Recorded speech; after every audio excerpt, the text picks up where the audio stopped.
क्यों शिवजी ने अपने पुत्र को पुनर्जीवित करते समय गज का ही मुख चुना? क्यों शिवजी ने क्रोध में आकर अपने ही पुत्र का सर और धड़ अलग कर दिया? कैसे गणेश जी के जन्म से विष्णु भगवान की एक लीला तथा उनका वचन का पूर्ण होना जुड़ा हुआ है, मैं आपको बताता हूँ। शिव पुराण के अनुसार ये कहानी तो आपने हमने सबने सुनी ही होगी कि किस प्रकार माता पार्वती ने अपने स्नान के दौरान अपने मैल से एक बालक का निर्माण किया और उसमें प्राण डाल दिए।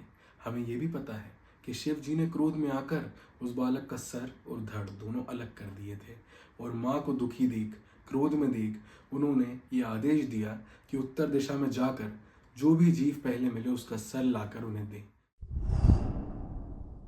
उत्तर दिशा में जाने के बाद जो सबसे पहला जीव गणों को दिखा वो था हाथी। हाथी का सर लेकर जब गण भोलेनाथ के पास वापस आए तो भोलेनाथ ने हाथी का सर लगाकर अपने पुत्र को पुनर्जीवित करा। लेकिन क्या आपको लगता है कि बस यही एक वजह है? तो नहीं। भगवान विष्णु का दिया हुआ वरदान, जी हाँ, भगवान विष्णु का दिया हुआ वरदान ही इस पूरी लीला को रचता हुआ दिखाई देता है। एक समय की बात है, कर्म पुराण के अनुसार ये कहानी हमें मिलती है कि भोलेनाथ का एक परम भक्त गजासुर, जो कि गज और असुर की संतान था, उन्होंने भोलेनाथ को खुश करा। भोलेनाथ ने उन्हें एक वरदान मांगने को कहा। उन्होंने कहा कि आप मेरे पेट में वास करें। जी हाँ, और भोलेनाथ मान भी गए।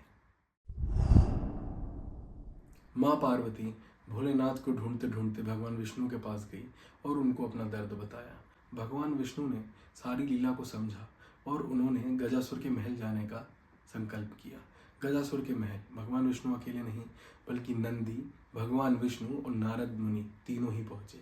वहां पहुंचकर तीनों ही भगवानों ने अपना भेष बदला और वहां पर नृत्य किया। उस नृत्य को देखकर गजासुर इतना खुश हुआ कि कहने लगा कि आप लोग जो मुझसे मांगेंगे मैं आपको वो दूंगा। ये सुन नंदी जी अपने असली रूप में आए और महादेव को ही मांग बैठे। गजासुर देखकर हैरान तो हुआ, पर अपना वचन पूरा करने उसने महादेव को वापस लौटा दिया। यह देख विष्णु भगवान अति प्रसन्न हुए कि गजासुर ने अपना वचन निभाया। उन्होंने खुश होकर गजासुर को यह आशीर्वाद दिया कि तुम्हारा चेहरा विश्व प्रसिद्ध, सारे ब्रह्मांड में प्रसिद्ध और हमेशा हमेशा के लिए अनंत हो जाएगा। यह वचन कहीं ना कहीं तब पूरा हुआ जब भगवान शिव ने क्रोध में अपने बालक का ही सर धड़ से अलग कर दिया।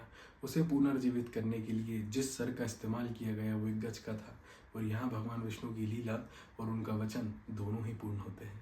भगवान शिव का अपने पुत्र का धड़ और सर अलग अलग करने के पीछे एक कारण यह भी था कि वो चाहते थे कि उनके पुत्र में जो अभिमान है उसका नाश हो और वो पूजनीय बने, सर्वश्रेष्ठ बने, सर्वबुद्धिमानी बने। हर हर महादेव।